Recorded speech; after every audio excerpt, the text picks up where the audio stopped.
నమస్కారం, welcome to Sakshi TV news. ముందుగా headlines.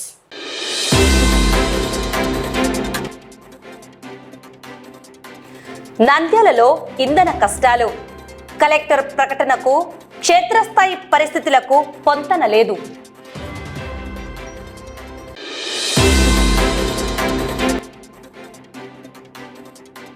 Shocking, water హీటర్తో అన్నం వండుతున్న వామన లేడీస్ హాస్టల్ యాజమాన్యం.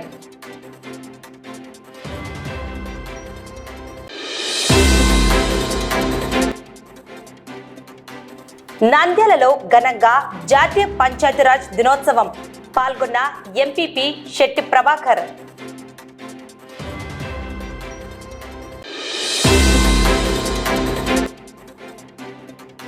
ఈ నెల 30న నంద్యాలలోని ఎస్పీవై ఇండస్ట్రీస్ లో విపత్తు నిర్వహణపై మాక్ డ్రిల్.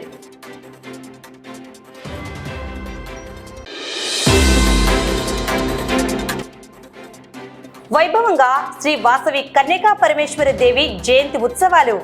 నేడు అమ్మవారి ఉత్సవ విగ్రహానికి ఘనంగా క్షీరాభిషేకం. నంద్యాల జిల్లా కేంద్రంలో పెట్రోల్, డీజిల్ కొరత తీవ్ర రూపం దాల్చింది. పట్టణంలోని మెజారిటీ పెట్రోల్ బంకులు నో స్టాక్ బోర్డులతో దర్శనమిస్తున్నాయి. జిల్లా కలెక్టర్ రాజకుమారి గనియా ఇంధన కొరత లేదని ప్రకటించినప్పటికీ వాస్తవ పరిస్థితులు అందుకు భిన్నంగా ఉన్నాయి. పెట్రోల్ దొరకక వాహనదారులు, ఆటో డ్రైవర్లు, రైతులు తీవ్ర ఇబ్బందులు ఎదుర్కొంటున్నారు. నంద్యాల పట్టణంలో ఇంధన సెగ రాజుకుంటోంది. గత 2 రోజులుగా పట్టణంలోని పలు ప్రాంతాల్లో ఉన్న పెట్రోల్ బంకులు ఖాళీగా కనిపిస్తున్నాయి. మరికొన్ని చోట్ల బంకులకు తాళ్లు కట్టి మూసివేయగా, ఇంకొన్ని చోట్ల నిల్వలు లేవంటూ బోర్డులు పెట్టారు. ఉన్న కొద్దిపాటి బంకుల వద్ద వాహనదారులు కిలోమీటర్ల మేర క్యూ కడుతున్నారు. నిన్న సాయంత్రం జిల్లా కలెక్టర్ రాజకుమారి గనియా మాట్లాడుతూ, జిల్లాలో పెట్రోల్ కొరత లేదని, అమ్మకాలు యథావిధిగా సాగుతున్నాయని ప్రెస్ నోట్ విడుదల చేశారు. కానీ క్షేత్రస్థాయిలో పరిస్థితి చూస్తే అధికారుల మాటలకు వాస్తవానికి ఎక్కడా పొంతన కనబడడం లేదని ప్రజలు మండిపడుతున్నారు. ఆటో డ్రైవర్ల ఆవేదన. ఆటో నడిపితే గాని పూట గడవని మా పరిస్థితి ఏంటి అని ఆటో డ్రైవర్లు ప్రశ్నిస్తున్నారు. పెట్రోల్ లేక గంటల కొద్దీ బంకుల వద్ద వేచి చూడడంతో ఆదాయం కోల్పోతున్నామని, తమ కుటుంబాలు ఎలా గడవాలని వారు ఆవేదన వ్యక్తం చేస్తున్నారు. రవాణా నిలిచిపోయింది. మొక్కజొన్న రైతులు తమ ఉత్పత్తులను తరలించేందుకు లారీలు దొరక్క ఉన్న లారీలకు డీజిల్ లేక ఇబ్బందులు పడుతున్నారు. వివిధ విభాగాలకు చెందిన రవాణా వాహనాలు రోడ్ల పక్కనే నిలిచిపోయాయి. ప్రజా డిమాండ్. ప్రజలు కేవలం ప్రకటనలకే పరిమితం కాకుండా యుద్ధ ప్రాతిపదికన చమురు సంస్థలతో మాట్లాడి స్టాక్ వచ్చేలా చూడాలని వాహనదారులు డిమాండ్ చేస్తున్నారు. తక్షణమే స్పందించి ఈ పెట్రోల్ కొరతను నివారించాలని, సామాన్య ప్రజలు మరియు డ్రైవర్ల ఇబ్బందులను తొలగించాలని నంద్యాల పట్టణ ప్రజలు కోరుకుంటున్నారు. ఆటో కూడా మధ్యలో ఆపేసినాడు. ఆటో ఎక్కింటే పెట్రోల్ డీజిల్ దొరకడం లేదమ్మా, దిగండి అని దించేసినారు. ఇటుంది ఆయన చంద్రబాబు నాయుడు పాలన. కుటుంబ ప్రభుత్వం అంటే ఇదే చూడండి. ప్రజలకు ఎప్పుడైనా బుద్ధి వస్తుందా రాదా? ఇక్కడ కొరత లేదని చెప్పారు, కానీ కొరత కనపడుతూనే ఉంది. ప్రజలు కూడా ప్రతి వాళ్ళు ఇబ్బంది పడుతూనే ఉన్నారు. ఈ సమస్యకు పరిష్కారం ఏంది అందరూ తెలియజేయాలి. లేదు లేదు లేదు లేదు ఇదే మాట.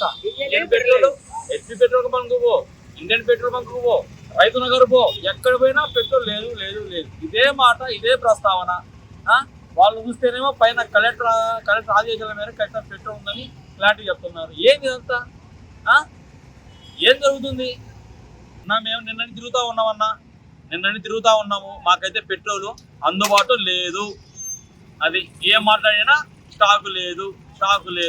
గంటాయి రమ్మంటారు, తీరా చూస్తే స్టాకు లేదు. ఇదే మాటలు మాట్లాడుతున్నారు కానీ పని ముందుకైతే కొనసాగట్లేదు. దీని గురించి ప్రభుత్వం గట్టిగా పోరాడి నిర్ణయం తీసుకోండి. అందరు ఎండలు ఎక్కువ కూడా చూస్తున్నారు. ఎండలు ఎంత ఇబ్బంది పడుతున్నారంటే ప్రజలు అంత ఇబ్బంది పడుతున్నారు. మరి ఎందుకు ఇంత నిర్లక్ష్యం వహిస్తున్నారో మాకు అర్థం కావట్లేదు. దీని గురించి క్లారిటీ కావాలి. అది 12 గంటలకు వచ్చిన కరెక్ట్ 1:30 అయింది. ఒక బండి పట్టినారు. ఇప్పుడు నా బండి నెక్స్ట్ పట్టాల్సింది. ఇప్పుడు నా వల్ల డిఎల్ లేదు, వాళ్ళు డిఎల్ అయిపోయింది అంటున్నారు. 5 గంటలకు రమ్మంటున్నారు. ఏ రకంగా పద్ధతి? చెప్పండి, మీరే చెప్పండి. ఆటో డ్రైవర్, నేను ఆటో డ్రైవర్ని. నాకు ఆటో తోలంది, నాకు 3 పూట అన్నం గడవదు ఇంట్లో. ఇట్లా మీరు చేస్తే ఎట్లా? 12:30కి వచ్చిన ఇప్పుడు పోయి అన్నం తినేట కూడా ఇన్ని గడిచిపోతుంటే నా అన్నం తినాలి డీఎల్కి వచ్చి ఇక్కడ కూర్చున్నాం బంకులో. నా ఇంట్లో వాళ్ళు ఏమైపోవాలా? కొంచెం కూడా ప్రభుత్వం పట్టించుకుంటే ఈ సమస్యలు మనకు ఉంటాయా? మొక్కజొన్నల బండి లోడ్ ఎత్తుకొచ్చినాము, అన్లోడ్ అయిపోయింది రైల్వే స్టేషన్లో. మళ్ళీ లోడ్కి వెళ్ళిపోవాలా, బండి నిలబడిపోయింది, డీజిల్ లేదు అంటారు. క్యాన్ చేసుకుంటే పట్టణ అంటారు, బండి ఏమో అక్కడి నుంచి నిలబడిపోయింది. ఎక్కడి నుంచి వచ్చారు? మేము ఇక్కడ గడివేంలో నుంచి వచ్చినాం. లోడ్ బండి అక్కడి నుంచి నిలబడిపోయింది. డీజిల్ పట్టారన్నా అన్లోడ్ వేసుకొని ఇంటికి వెళ్ళిపోతామంటే డీజిల్ లేదు అది అంటారు. సాయంత్రం రారి రేపు రారి అని చెప్తారు. నంద్యాల పట్టణంలో హాస్టల్ ఆహారంపై వచ్చిన ఫిర్యాదులు తీవ్ర కలకలం రేపుతున్నాయి. ఎన్జిఓస్ కాలనీలోని వామన లేడీస్ హాస్టల్లో విద్యార్థినులకు నాసిరకం ఆహారం అందిస్తున్నారనే ఆరోపణలతో అధికారులు రంగంలోకి దిగారు. ముఖ్యంగా వంట చేసేందుకు గ్యాస్ స్టవ్ కాకుండా వాటర్ హీటర్లను ఉపయోగిస్తున్నారనే షాకింగ్ విషయం వెలుగులోకి రావడంతో ఒక్కసారిగా అందరూ విస్మయానికి గురయ్యారు. ఈ రోజు ఉదయం 10 గంటల సమయంలో రాష్ట్రీయ ధర్మ రక్షా దళ్ విద్యార్థి విభాగ్ సభ్యులకు హాస్టల్ ఆహారంపై ఫిర్యాదులు అందాయి. దీనిపై తక్షణమే స్పందించిన సభ్యులు ఫుడ్ డిపార్ట్మెంట్ మరియు మున్సిపల్ అధికారులతో కలిసి హాస్టల్లో ఆకస్మిక తనిఖీలు చేపట్టారు. హాస్టల్ కిచెన్లో ఆహారం తయారు చేస్తున్న తీరును చూసి అధికారులు అభ్యంతరం వ్యక్తం చేశారు. నిబంధనలకు విరుద్ధంగా వాటర్ హీటర్లతో అన్నం వండుతున్నట్లు ప్రాథమికంగా గుర్తించారు. ఈ తనిఖీల్లో భాగంగా అధికారులు ఆహార పదార్థాల నమూనాలను సేకరించారు. వీటిని నాణ్యత పరీక్షల నిమిత్తం ల్యాబ్కు పంపించామని, నివేదిక ఆధారంగా హాస్టల్ యాజమాన్యంపై కఠిన చర్యలు తీసుకుంటామని అధికారులు హెచ్చరించారు. విద్యార్థినుల ఆరోగ్యంతో చెలగాటమాడితే ఉపేక్షించేది లేదని స్పష్టం చేశారు. ఈ తనిఖీ కార్యక్రమాల్లో రాష్ట్రీయ ధర్మ రక్షా దళ్ నంద్యాల జిల్లా అధ్యక్షుడు SP Naveen Goud, town committee సభ్యులు ఆకాష్, ఫుడ్ డిపార్ట్మెంట్ అధికారి Venkataramudu, municipal sanitation inspector Lakshminarayana మరియు ఇతర సిబ్బంది పాల్గొన్నారు. ఈరోజు ఉదయం 11 గంటల ఆ ప్రాంతంలో నాకు వాట్సాప్ మెసేజ్ ద్వారా ఒక ధర్మ పరిషత్ వారి నుంచి ఒక వాట్సాప్ మెసేజ్ వచ్చింది. ఆ మెసేజ్ను బేస్ చేసుకొని మేము శానిటరీ ఇన్స్పెక్టర్ లక్ష్మీనారాయణ గారి మా స్టాఫ్ వాళ్ళ స్టాఫ్ కలిసి మరియు ఈ పరిషత్తు సంబంధించిన పరిషత్ విద్యార్థి విభాగం వారికి సంబంధించి వారితో ఈ వామన గర్ల్స్ హాస్టల్ను తనిఖీ చేయడం జరిగినది. ఆ తనిఖీ ప్రకారం వారు విద్యార్థి సంఘం వారు చెప్పడం ఏమంటే ఇక్కడ వాటర్ హీటర్తో రైస్ తయారు చేస్తున్నారు, తయారు చేసి అది స్టూడెంట్స్కు వినియోగిస్తున్నారు అనేది తెలపడం జరిగినది. దాన్ని బేస్ చేసుకొని మేము ఇక్కడ వచ్చి ఇక్కడ ఓనర్ను హాస్టల్ ఓనర్ను ఎంక్వైరీ చేయగా అటువంటిది ఏం జరగలేదు. గతంలో ఒకసారి నేను ఆ విధంగా చేయడం జరిగినది. అయితే అప్పుడు కూడా గ్యాస్ కొరత వచ్చినందువలన ఓన్లీ వాటర్ని మాత్రమే హీట్ చేసుకుని ఆ వాటర్ హీట్ అయిన వాటర్ను రైస్లో కలుపుకొని మళ్ళీ కట్టెల పొయ్యి మీద నేను తయారు చేయడం జరిగినది. ఆ విధంగానే చేయడం జరిగింది. అప్పటి నుంచి నేను ఎప్పుడు తయారు చేయలేదు అని చెప్పడం జరిగినది. కాబట్టి మేము ఇతనికి ఇక్కడ హాస్టల్ నిర్వాహకుడికి తెలపడమేనగా మీరు ఇటువంటి ఆహార పదార్థాలను స్టూడెంట్స్కు తయారు చేసి వడ్డించేటప్పుడు నాణ్యతమైన, శుభ్రమైన, శుచికరమైన తయారు చేసి వారికి అందించవలను. వారి విద్యార్థులు కాబట్టి మనోశక్తి బాగా జ్ఞాపక శక్తి పెరిగేదానికి కూడా మంచి పుష్టికరమైన ఆహారం ఇవ్వాల్సిందిగా కూడా కోరుతున్నాము. మీ హాస్టల్ నందు ఉన్న పరిసర ప్రాంతం అంతా శుభ్రంగా ఉంచుకోవలను అని తెలియజేస్తున్నాము. అలాగనే ఈ హాస్టల్ నందు వండిన ఆహార పదార్థాలను నమూనాలుగా సేకరించి అది పరీక్షల కొరకు ల్యాబ్కు, గుంటూరు ల్యాబ్కు పంపబడునని తెలుపుతున్నాము. ఆ నివేదికలు వచ్చిన తర్వాత ఆ నివేదికల ఆధారంగా అతనిపై కూడా చర్యలు తీసుకొనబడనని తెలియజేస్తున్నాం. అందరికీ నమస్కారం. ముఖ్యంగా ఈరోజు ఫుడ్ సేఫ్టీ ఆఫీసర్ జిల్లా వారి నుంచి వాళ్ళకి వచ్చిన ఫిర్యాదు మేరకు మామూలుగా పురపాలక సంఘంలో జాయింట్గా ఈ ఫుడ్ సేఫ్టీకి సంబంధించిన ఏమన్నా సమస్యలు ఎదురైనప్పుడు వాటిని కలిసి సంయుక్తంగా మేము తనిఖీ చేయడం జరుగుతుంటుంది. ముఖ్యంగా గత నెల కూడా కమిషనర్ గారు ఈ హాస్టల్స్ నందు ప్రతి ఒక్కరూ విధిగా మున్సిపాలిటీ నుంచి ట్రేడ్ లైసెన్సు, ఫుడ్ సేఫ్టీ వారి నుంచి ఫుడ్ సేఫ్టీ లైసెన్స్ కూడా తీసుకొని వాటిని శుభ్రంగా, అంటే సార్ చెప్పిన విధంగా ప్రతి హాస్టల్ కూడా పరిశుభ్రంగా మెయింటైన్ చేయాలని, ప్లాస్టిక్ను నిషేధించాలని, హాస్టల్ చుట్టుపక్కల వీళ్ళు నివసించే ప్రాంతాల నుంచి చుట్టుపక్కల ఉండే ఖాళీ ప్రదేశాల్లోకంతా వీళ్ళు వాడే ప్లాస్టిక్ వ్యర్థాలు అవన్నీ కూడా బయట వేస్తున్నారని హాస్టల్ యజమానులకు కూడా ఒక సమావేశం ఏర్పాటు చేయబడింది. ఈ సమావేశంలో చాలా మంది గైర్హాజరైనారు. గైర్హాజరైన వారికి కూడా మేము నోటీస్ పంపించడం జరిగింది. చుట్టుపక్కల ఉన్నటువంటి పరిసర ప్రాంతాలు కానీ ప్లాస్టిక్ నివారించడం కానీ ప్రతి ఒక్క హాస్టల్ చర్యలు తీసుకోవాలని, ప్రతి విద్యార్థి కూడా వ్యక్తిగతంగా కూడా ప్లాస్టిక్ను వ్యతిరేకించి స్టీల్ ప్లేట్లలోనే ఆహారం తీసుకోవాలని, స్టీల్ గ్లాసులోనే మంచినీళ్ళు తాగాలని తెలియజేస్తున్నాం. ఇప్పుడు ప్రస్తుతం ఎండాకాలం జరుగుతుంది. ఎటువంటి అనారోగ్యానికి ఏమైనా ఆహారంలో జరిగితే చాలా ఇబ్బందికరంగా ఉంటుంది. ఏదైనా విరేచనాలు కానీ వామిటింగ్స్ కానీ జరిగితే మనకు వెంటనే డిహైడ్రేషన్ జరిగి బాడీ చాలా అనారోగ్య పరిస్థితులు ఏర్పడతాయి. కాబట్టి ఫుడ్ సేఫ్టీ వారు ఇచ్చిన ప్రతి సూచనను పరిగణనలోకి తీసుకొని ఖచ్చితత్వాన్ని ఈ హాస్టల్ నిర్వాహకులు ఆహార పదార్థాల్లో వడ్డించే విషయాల్లో మంచి పరిశుభ్రతను పాటించాలని మున్సిపాలిటీ నుంచి మరొకసారి తెలియజేస్తూ ఫుడ్ సేఫ్టీ లైసెన్సులు, ఫుడ్ ట్రేడ్ లైసెన్సులు కూడా ప్రతి ఒక్క హాస్టల్ పొంది ఉండాలని తెలియజేస్తున్నాను. నంద్యాల మండల పరిషత్ కార్యాలయంలో జాతీయ పంచాయతీరాజ్ దినోత్సవ వేడుకలు అత్యంత వైభవంగా నిర్వహించారు. ఈ కార్యక్రమానికి ముఖ్య అతిథిగా మండల పరిషత్ అధ్యక్షులు ఎంపీపీ శెట్టి ప్రభాకర్ హాజరయ్యారు. తొలుత జాతిపిత మహాత్మా గాంధీ మరియు రాజ్యాంగ నిర్మాత డాక్టర్ బిఆర్ అంబేద్కర్ చిత్రపటాలకు పూలమాలలు వేసి ఘనంగా నివాళులు అర్పించారు. ఈ సందర్భంగా అధికారులు మాట్లాడుతూ 1992లో 73వ రాజ్యాంగ సవరణ చట్టం అమలులోకి వచ్చిన ఏప్రిల్ 24వ తేదీని పురస్కరించుకుని దేశవ్యాప్తంగా ఈ దినోత్సవాన్ని జరుపుకుంటున్నామని గుర్తు చేశారు.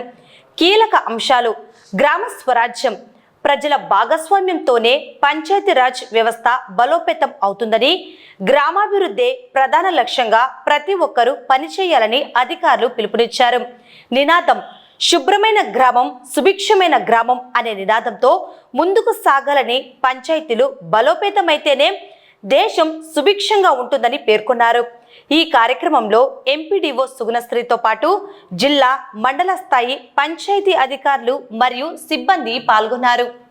సంవత్సరంలో 73వ రాజ్యాంగ సవరణను ఆధారంగా చేసుకొని మనకి కేంద్ర ప్రభుత్వం నేషనల్ పంచాయతీ డే అన్నది ఒకటి జాతీయ పంచాయతీరాజ్ దినోత్సవాన్ని మనకు అధికారికంగా ఆ రోజు ఆమోదించబడింది. కాబట్టి మనం 24 ఏప్రిల్ ఆమోదించబడింది కాబట్టి మనం జాతీయ పంచాయతీరాజ్ దినోత్సవ వేడుకలు జరుపుకుంటాం. 2010 నుండి మనకు అప్పటి ప్రధాని అయిన గౌరవ మన్మోహన్ సింగ్ గారు ప్రతి సంవత్సరం 2010 సంవత్సరం నుండి మనకు జాతీయ పంచాయతీరాజ్ దినోత్సవ వేడుకల్ని జరుపుకోవడానికి ఆయన ఆరంభించి మనం అప్పటి నుండి ప్రతి సంవత్సరము జాతీయ పంచాయతీరాజ్ దినోత్సవాన్ని మనం జరుపుకుంటున్నాం. ఈ కార్యక్రమాన్ని ముఖ్యంగా జరుపుకోవడంలో మీ అందరికీ తెలిసిందే, ఇక్కడ మనం 3 టైర్ వ్యవస్థకు సంబంధించిన అందరము ఉన్నాము. గ్రామ స్థాయిలో పనిచేస్తున్న మరి పంచాయతీ కార్యదర్శుల్ని ఇప్పుడు పంచాయతీ అభివృద్ధి అధికారులుగా పిలుస్తున్నాము. మండల స్థాయిలో పనిచేస్తున్న మండల అభివృద్ధి అధికారులు, జిల్లా స్థాయిలో పనిచేస్తున్న మనకి జిల్లా పరిషత్.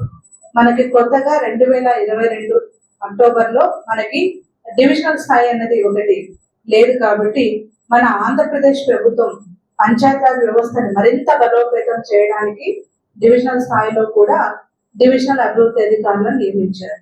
ప్రతి అంచెల్లో 3 అంచెల్లో ఉన్న ఈ వ్యవస్థ పటిష్టంగా ఉండడానికి గల ఒక చట్టబద్ధత కల్పించింది. కాబట్టి రాజ్యాంగం మనం ఈ రోజుని ప్రాధాన్యత గుర్తు చేసుకుంటూ ఈ కార్యక్రమాన్ని జరుపుకుంటున్నాం. ఈ కార్యక్రమం వచ్చిన మీ అందరికీ పేరు పైన ప్రత్యేక నమస్కారం చేస్తూ, ఈ పంచాయతీరాజ్ దినోత్సవం అంటే దీని యొక్క ముఖ్య ఉద్దేశం ఏంటి అంటే గ్రామీణ స్థానిక స్వభావ భావన ప్రోత్సహించడం మరియు వికేంద్రీకృత పాలన ప్రోత్సహించడం దీని యొక్క ముఖ్య ఉద్దేశం. నేను చెప్పడం కాదు కానీ మీ అందరూ తెలుసు. సో ఈ యొక్క కార్యక్రమాన్ని మా మండల పరిషత్లో మీ విద్యార్థి అధికారుల సమస్యలు జరుపుకోవడం మేము సంతోషంగా భావిస్తున్నాం. కాబట్టి ఈ కార్యక్రమాన్ని తెలుస్తూ ముగిస్తున్నాం. మనం ఈ రోజు మన కుటుంబం అంతా కూడా మనం ఇప్పుడే మాకు ఇక్కడ మినిస్టర్ గారు, కలెక్టర్ గారు రివ్యూ మీటింగ్ తీసుకోవడం జరిగింది డ్రింకింగ్ వాటర్ మీద. నేను అక్కడ కూడా ఈ రోజు మా పంచాయతీరాజ్ దినోత్సవం మేము ఈరోజు జరుపుకుంటున్నామని గర్వంగా జరుపుకుంటున్నాం. అంటే నేను ఈ డిపార్ట్మెంట్ లో వచ్చి 22 years అయింది. 22 years నాటి గ్రామ పంచాయతీలకు నేడు ఉన్నటువంటి గ్రామ పంచాయతీ వ్యవస్థకు చాలా మార్పు. రీసెంట్ గా మనము స్వర్ణ గ్రామ పంచాయతీగా తీసుకున్న తర్వాత గత సంవత్సరం గత ఫైనాన్షియల్ ఇయర్ పన్ను వసూలు చూసినట్లయితే మన డిస్ట్రిక్ట్ పంచాయతీ రాజ్ ఆధ్వర్యంలో సెలవు రోజు అని కూడా లేకుండా ప్రతి ఆఫీసరు ప్రతిరోజు తీసి ఉండేది, మార్నింగ్ తీసి ఉండేది కమిషనర్ గారు. దానిలో మన డిస్ట్రిక్ట్ ఆఫీసర్స్ కి వారు ఇచ్చినటువంటి ఆదేశాలు అనుగుణంగా ఈ రోజు మనం ఎక్కడ గ్యాప్ ఉంది, ఎక్కడికి వెళ్ళాలి అని ఆఫీస్ లో రివ్యూ చేసుకుంటూ అందరూ కూడా ఏ టు జెడ్ వర్క్ చేశాము. ఎంతో గర్వకారణం, మన జిల్లాని మన డిప్యూ గారు 2వ స్థానంలో నిలబెట్టారు. ఏ రోజు రివ్యూలోకి రాలేదు నంద్యాల జిల్లా. ఏ రోజు మీరు ఎదురు చేయలేదని కమిషనర్ గారు అడగలేదు. అలాగా చేసినందుకు మన మేడం ఆధ్వర్యంలో మన అందరూ చేసినందుకు అందరికి పంచాయతీరాజ్ దినోత్సవం సందర్భంగా శుభాకాంక్షలు నేను కూడా తెలియజేస్తున్నాను. ఈ నెల 30వ తేదీన నంద్యాల పట్టణంలోని ఎస్పీవై ఇండస్ట్రీస్ లిమిటెడ్ నందు ప్రమాదాల నివారణపై మాక్ డ్రిల్ కార్యక్రమం నిర్వహించడం జరుగుతుందని జిల్లా రెవెన్యూ అధికారి రాము నాయక్ పేర్కొన్నారు. శుక్రవారం విజయవాడ సచివాలయం నుంచి disaster management director Prakhar Jain ప్రమాదాలు సంభవించినప్పుడు వాటిని ఎదుర్కొనేందుకు రెవెన్యూ, పోలీస్, ఇతర శాఖల అధికారులతో వీడియో కాన్ఫరెన్స్ నిర్వహించారు. ఈ వీడియో కాన్ఫరెన్స్ కు కలెక్టరేట్ లోని వీడియో కాన్ఫరెన్స్ హాల్ నుంచి డిఆర్ఓ రాము నాయక్, పోలీస్ అధికారులు తదితరులు పాల్గొన్నారు. ఈ సందర్భంగా డిఆర్ఓ రాము నాయక్ మాట్లాడుతూ ప్రకృతి వైపరీత్యాల వల్ల అనుకోని సంఘటనలు జరిగినప్పుడు వాటిని ధైర్యంగా ఎలా ఎదుర్కోవాలి అనే అంశాలకు సంబంధించి ఈ నెల 30వ తేదీన నంద్యాల పట్టణంలోని ఎస్పీవై ఇండస్ట్రీస్ లిమిటెడ్ నందు మాక్ డ్రిల్ కార్యక్రమం నిర్వహించడం జరుగుతుందన్నారు. భారీ వర్షాలు, వరదలు, అగ్ని ప్రమాదాలు తదితర విపత్తుల నుంచి సంరక్షించుకునేందుకు తీసుకోవాల్సిన అంశాలపై అవగాహన కల్పించడం జరుగుతుందని, ఈ కార్యక్రమానికి జిల్లాలోని అన్ని శాఖల అధికారులు, సిబ్బంది హాజరై మాక్ డ్రిల్ కార్యక్రమాన్ని విజయవంతం చేయాలన్నారు. నంద్యాల పట్టణంలో ఆధ్యాత్మిక శోభ సంతరించుకుంది. పట్టణంలో వెలిసిన శ్రీ వాసవి కన్యకా పరమేశ్వర దేవి జయంతి ఉత్సవాలను పురస్కరించుకుని శ్రీ వాసవి ఆర్యవైశ్య సంఘం ఆధ్వర్యంలో ప్రత్యేక కార్యక్రమాలు నిర్వహిస్తున్నారు. ఈ వేడుకల్లో భాగంగా ఈ రోజు అమ్మవారి ఉత్సవ విగ్రహానికి అత్యంత భక్తి శ్రద్ధలతో క్షీరాభిషేకం నిర్వహించారు. వేద మంత్రోచ్చరణల మధ్య జరిగిన ఈ కార్యక్రమంలో పెద్ద సంఖ్యలో భక్తులు పాల్గొన్నారు. జయంతి ఉత్సవాల్లో భాగంగా ఈ నెల 25వ తేదీన శ్రీ వాసవి కన్యకా పరమేశ్వరి వ్రతాన్ని వైభవంగా నిర్వహించనున్నారు. ఇక ప్రధాన ఘట్టమైన 26వ తేదీన అమ్మవారి జయంతిని పురస్కరించుకొని కన్నుల పండువగా తెప్పోత్సవం నిర్వహించనున్నట్లు ఆర్యవైశ్య సంఘం ప్రతినిధులు వెల్లడించారు. ఈ వేడుకలకు సంబంధించిన ఆహ్వాన కరపత్రాలను సంఘం పెద్దలు ఈ రోజు విడుదల చేశారు. భక్తులు భారీ సంఖ్యలో పాల్గొని అమ్మవారి కృపకు పాత్రులు కావాలని కోరారు. ఉత్సవాల నేపథ్యంలో ఆలయ ప్రాంగణంలో అన్ని ఏర్పాట్లు పూర్తి చేసినట్లు ప్రతినిధులు తెలిపారు. నంద్యాల శ్రీ వాసవి ఆర్యవైశ్య సంఘం తరఫున అందరికీ నమస్సుమాంజలి తెలుపుతున్నాను. అమ్మవారు విగ్రహ పునఃప్రతిష్ఠ జరిగి 60 వసంతాలు పూర్తి చేసుకున్న సందర్భంగా అమ్మవారి తెప్పోత్సవం నిర్వహిస్తున్నాము. జయంతి సందర్భంగా ఈ నెల ఆదివారము 26వ తారీఖు సాయంకాలము 6 గంటల నుంచి తెప్పోత్సవం కలదు. కావున భక్తాదులందరూ కూడా ఈ తెప్పోత్సవానికి హాజరయ్యి అమ్మవారి ఆశీస్సులు పొందవలసిందిగా కోరుతున్నాను. జయవాసవి. ఈ నంద్యాల పట్టణ ఆర్యవైశ్యులకి ఈ రోజు ఎంతో ప్రత్యేకం. ఎందుకంటే మన అమ్మవారి చెలలో వెలిసినటువంటి శ్రీ వాసవి మాత విగ్రహం ప్రతిష్ట జరిగి పునఃప్రతిష్ఠ జరిగి ఈ రోజుతో 60 సంవత్సరాలు పూర్తయిన సందర్భంగా మనందరం ఎంతో అదృష్టవంతులం. ఈ కాలంలో మనం అమ్మవారి దర్శనం చేసుకునే దానికి మనం ఉన్నామంటే అందులో భాగంగానే మన ఆర్యవైశ్య సంఘం అందరం కూడా భారీ ఎత్తున ఈ కార్యక్రమాలను నిర్వహించాలనే ఉద్దేశంతో జనరల్ గా 3 రోజుల పాటు జరిగే కార్యక్రమాలతో పాటుగా అంటే మొదటి రోజు అమ్మవారి ఉత్సవ విగ్రహానికి పాలాభిషేకంతో మొదలై 2వ రోజు శ్రీ వాసవి కన్యకా పరమేశ్వరి సామూహిక వ్రతం కార్యక్రమం జరగడం, అలాగే 3వ రోజు ఉదయమే 7 గంటలకు జలసేకరణ, తదుపరి అమ్మవారికి వివిధ పండ్ల రసాలతో పూలతో రకరకాల సుగంధ ద్రవ్యాలతో అభిషేక కార్యక్రమం, తదుపరి కుంకుమార్చన, అలాగే ఊరి అందరూ ఆర్యవైశ్యులందరూ కలిసి ఇక్కడ ప్రసాదం పూజించడం. మరీ ముఖ్యమైన కార్యక్రమం అంటే మనం తెప్పోత్సవం. ఇంతవరకు నంద్యాల పట్టణంలో మన వాసవి అమ్మవారికి తెప్పోత్సవం జరగలేదు. మొట్టమొదటిసారిగా అమ్మవారి 60వ సంవత్సరం జరిగింది, పునఃప్రతిష్ఠ జరిగి ఆ ఉద్దేశంతో మన ఆర్యవైశ్య సంఘ పెద్దలందరం కలిసి తెప్పోత్సవ కార్యక్రమం జరపాలని చెప్పేసి చిన్న చెరువు కట్ట ముందు భారీ ఎత్తున నిర్వహిస్తా ఉన్నాము. దీనికి ఎంతో మంది దాతలు కూడా సహకరించారు. వారితో పాటుగా పట్టణ ప్రజలందరూ కూడా తెప్పలో అమ్మవారితో పాటుగా సంచరించి ఈ యొక్క అదృష్టాన్ని మనందరం కన్నుల పండుగగా చూసి తరించాలని చెప్పేసి ఈ కార్యక్రమాన్ని సహకరించిన ప్రతి ఒక్క దాతకు ప్రత్యేక ధన్యవాదాలు తెలుపుకుంటూ జై వాసవి, జై జై వాసవి. అమ్మవారి జయంతి సందర్భంగా మొదటి రోజు పాలాభిషేకం జరిగింది. అలాగే రేపు మన కులదైవమైనటువంటి వాసవి కన్యకా పరమేశ్వరి వ్రతం జరుగుతుంది. కాబట్టి ప్రతి ఒక్క ఆర్య వైశ్యులు ప్రతి ఒక్క ఇంటి నుంచి వచ్చి ఈ వ్రతాన్ని ఆచరించవలసిందిగా కోరుచున్నాము. మూడవ రోజు అమ్మవారి జయంతి సందర్భంగా 102 కలశాలతో నీళ్లు తీసుకొని రావటం జరుగుతుంది. ప్రతి ఇంటి నుంచి మహిళలు, పిల్లలు అందరూ రావాల్సిందిగా కోరుచున్నాము. ఎందుకంటే 60 సంవత్సరాలు అమ్మవారి విగ్రహ ప్రతిష్ఠ జరిగి, కాబట్టి ప్రతి ఒక్కరూ ఈ కార్యక్రమంలో పాల్గొనాలని కోరుకుంటున్నాము. 10 గంటలకు కుంకుమార్చన కార్యక్రమం ఉంటుంది, సాయంత్రం తెప్పోత్సవం ఉంటుంది. ప్రతి ఒక్కరు ఈ కార్యక్రమాల్లో పాల్గొని అమ్మవారి కృపకు పాత్రలు కావాల్సిందిగా కోరుతున్నాం. వార్తలు ముగించే ముందు ముఖ్యాంశాలు మరోసారి.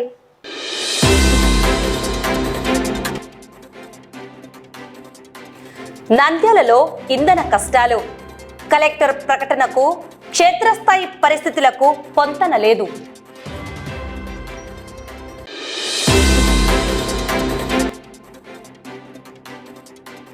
షాకింగ్, వాటర్ హీటర్తో అన్నం వండుతున్న వామన లేడీస్ హాస్టల్ యాజమాన్యం.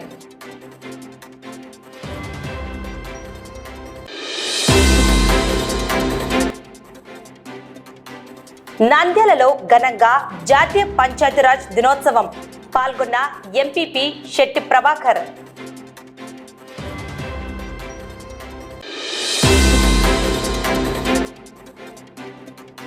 ఈ నెల 30న నంద్యాలలోని ఎస్పీవై ఇండస్ట్రీస్ లో విపత్తు నిర్వహణపై మాక్ డ్రిల్.